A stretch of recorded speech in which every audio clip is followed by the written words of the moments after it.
अस्सलामुअलैकुम। आज मैं आपको बताऊंगा कि कैसे आप अपने सिंगल आउटपुट इन्वर्टर को डुअल आउटपुट में कन्वर्ट कर सकते हैं और अपने हैवी लोड को इजीली रन कर सकते हैं। इसके लिए आपको ज़रूरत होगी एक चेंज ओवर रिले और एक चेंज ओवर ब्रेकर की। तो ये वीडियो बहुत इन्फॉर्मेटिव होने वाली है, हमारे साथ रहिएगा। चलते हैं वीडियो की तरफ और देखते हैं आप इस सिस्टम को कैसे इंस्टॉल कर सकते हैं। तो वर्किंग सिस्टम की तरफ जाने से पहले हम इस डायग्राम की मदद से देखते हैं कि ये सिस्टम कैसे इंस्टॉल किया जा सकता है। सबसे पहले आपको ये इन्फॉर्मेशन होनी चाहिए कि डुअल आउटपुट होता क्या है। मॉडल इन्वर्टर्स में दो तरह की आउटपुट आती हैं, एक होता है लाइट लोड और एक हैवी लोड। आप लाइट लोड पे अपने लाइट्स, फैन ये सारा कुछ चलाते हैं और हैवी लोड पे अपने सब हैवी डिवाइसेस जैसा कि एसी, वाटर पंप, इस तरह की चीज़ें चलाते हैं।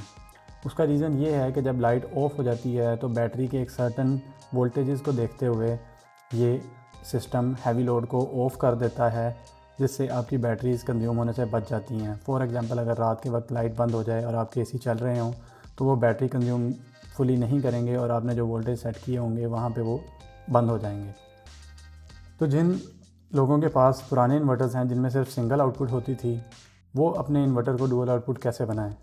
तो उसमें एक ऑप्शन मार्केट में आता है जो कि एसटीओ डिवाइस का है, जो कि सेम बैटरी के वोल्टेजेस को देखते हुए ऑपरेट होती है।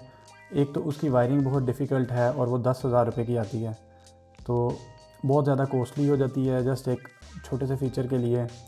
तो इस एक छोटे से आइडिया के साथ आप एसटीओ डिवाइस के बगैर भी अपने सिस्टम को डुअल आउटपुट बना सकते हैं।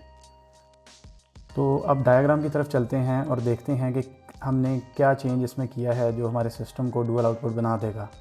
सबसे पहले ये इतना पार्ट जो आप देख रहे हैं ये तो हर सिस्टम में कॉमन होता है, जिसमें इनपुट ब्रेकर्स, चेंज ओवर्स और वोल्टेज प्रोटेक्शन होती है। ये दो चीज़ें हमें एक्स्ट्रा दो कंपोनेंट्स लगाने पड़ेंगे।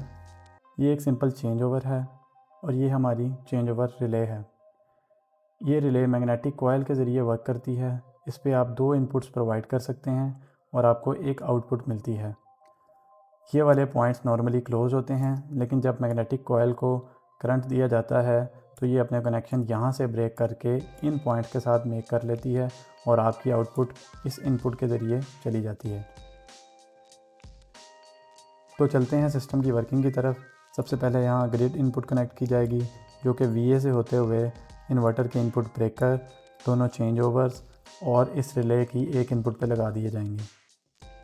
फिर उसके बाद इन्वर्टर को इनपुट दी जाएगी और इन्वर्टर की आउटपुट को लाकर इन दोनों चेंज ओवर्स के दूसरे इनपुट्स पे कनेक्ट कर दिया जाएगा। ये हमारा नॉर्मल चेंज ओवर है जो कि सिस्टम्स में ऑलरेडी लगा होता है, जिससे आप इन्वर्टर टू वापडा और वापडा टू इन्वर्टर स्विचिंग कर सकते हैं। तो इसमें जब हम इसको नॉर्मली हालत में ऊपर की तरफ रखेंगे तो ये इन्वर्टर से आउटपुट जनरेट कर रहा होगा। तो इस चेंज ओवर की आउटपुट को हम लूप करके लाइट लोड में ले जाएंगे और साथ में रिले के इस इनपुट पे कनेक्ट कर देंगे। अब जब इस रिले को करंट मिलेगा, ये वाली इनपुट एक्टिव हो जाएगी और इन्वर्टर की आउटपुट से डायरेक्टली हैवी लोड ड्राइव होने लगेगा। लेकिन इस रिले का करंट हमने कंट्रोल किया है इस चेंज ओवर की मदद से। ये चेंज ओवर जनरली ग्रिड की इनपुट पे वर्क कर रहा होगा और इसी डायरेक्शन में होगा। तो जैसे ही ग्रिड की इनपुट बंद होगी, ये रिले अपने कनेक्शंस ब्रेक कर देगी और इस पॉइंट के साथ कनेक्ट हो जाएगी, जिसमें हमने ग्रिड की इनपुट ही ऐड की है, जो कि बहरहाल प्रेजेंट नहीं है, और आपका हैवी लोड बंद हो जाया करेगा। जब आप ग्रिड की मौजूदगी में भी अपने हैवी लोड को इन्वर्टर की आउटपुट पे ना चलाना चाहें तो आप इस रिले को मिडल में कर देंगे। ऑफ हालत में इस कॉइल पे कोई भी वोल्टेजेस नहीं होंगे, जिससे ये डी एनर्जाइज हो जाएगी और हैवी लोड की आउटपुट इस इनपुट से जाने लगेगी, जो कि ग्रिड की इनपुट ही है। इस सिस्टम में इससे पहले इस चेंज ओवर की जगह एक ब्रेकर को यूज़ किया गया था, सिर्फ वापडा को कंट्रोल करने के लिए, और जब लाइट बंद हो जाती थी तो उनका हैवी लोड भी बंद हो जाता था।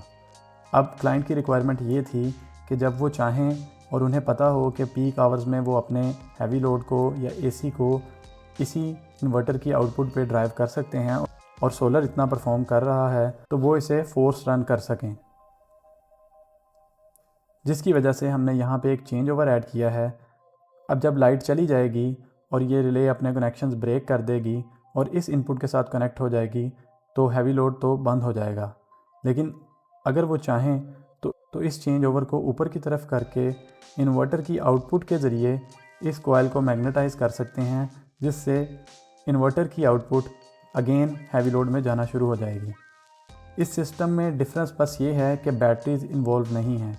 3 किलोवाट सिस्टम में 24 वोल्ट्स बैटरी होती हैं जो वैसे भी आपके हैवी लोड को ड्राइव नहीं कर सकती, और जिनके पास पुराने सिस्टम हैं तब बहुत से लोगों के लिथियम पावर बैंक नहीं लगे हुए तो वो एनीवे अपना लोड बैटरीज़ पे नहीं चला सकते। तो ये सिस्टम उनके लिए बेस्ट है, जिसमें आपको बहुत ज़्यादा कॉम्प्लिकेटेड वायरिंग भी नहीं करनी पड़ती और क्लीनली आप अपने सिस्टम को इंस्टॉल कर सकते हैं। तो अब चलते हैं इस सिस्टम के वर्किंग डेमो की तरफ। तो जैसा कि आपने डायग्राम में देखा है, इस सिस्टम में कुछ प्रोटेक्शन डिवाइसेस एक चेंज ओवर रिले के साथ इस्तेमाल की गई हैं। वोल्टा कंपनी का 3 किलोवाट का हाइब्रिड इन्वर्टर 12 वोल्ट की 2 बैटरीज़ के साथ इस्तेमाल किया गया है। इससे पहले रिले की कॉइल की इनपुट को इस सिंगल पोल ब्रेकर के थ्रू कंट्रोल किया जा रहा था। तो जब वापडा ऑफ हो जाती थी तो रिले डीमैग्नेटाइज होने की वजह से इन्वर्टर से आउटपुट बंद कर देती थी। रिज़ल्ट में आपका हैवी लोड बंद हो जाता था। अब हमने इस सिंगल पोल ब्रेकर को इस चेंज ओवर से तब्दील करना है, और जब हम चाहेंगे कि पीक आवर्स में हम सोलर को यूटिलाइज़ कर सकते हैं तो हम इसको ऊपर की तरफ करके फोर्स हैवी लोड को रन कर सकेंगे। तो ये चेंज करते हैं और देखते हैं कि क्या रिज़ल्ट आता है। अब हमने ये चेंज ओवर तब्दील कर दिया है। अब वापडा को ऑफ़ करेंगे।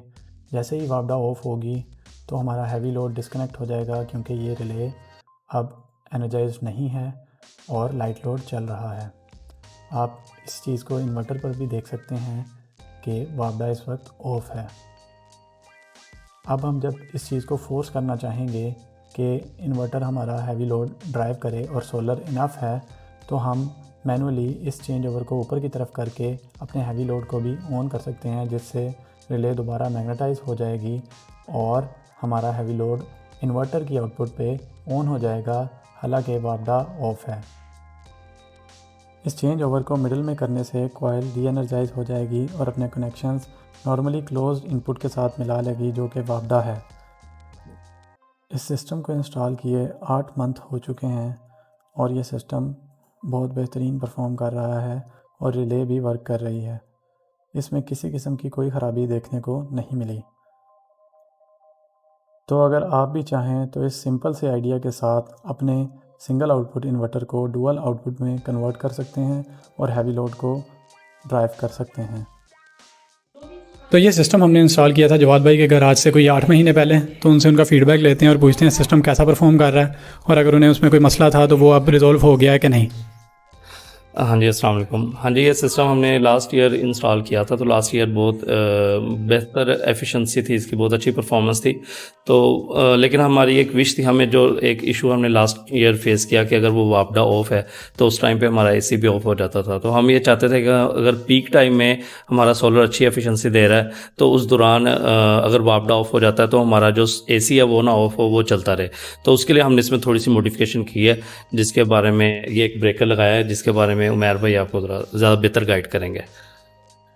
जी, जैसा कि आपने वीडियो में देख लिया है वो चेंज ओवर का क्या काम है और वो कैसे ऑपरेट हो रहा है, और कैसे आप सिर्फ एक रिले से और चेंज ओवर का यूज़ करते हुए, जो कि शायद 2000 रुपये का भी खर्चा नहीं है, आप एसटीओ डिवाइस से बच सकते हैं, जो कि करीबन 9000 रुपये में आती है।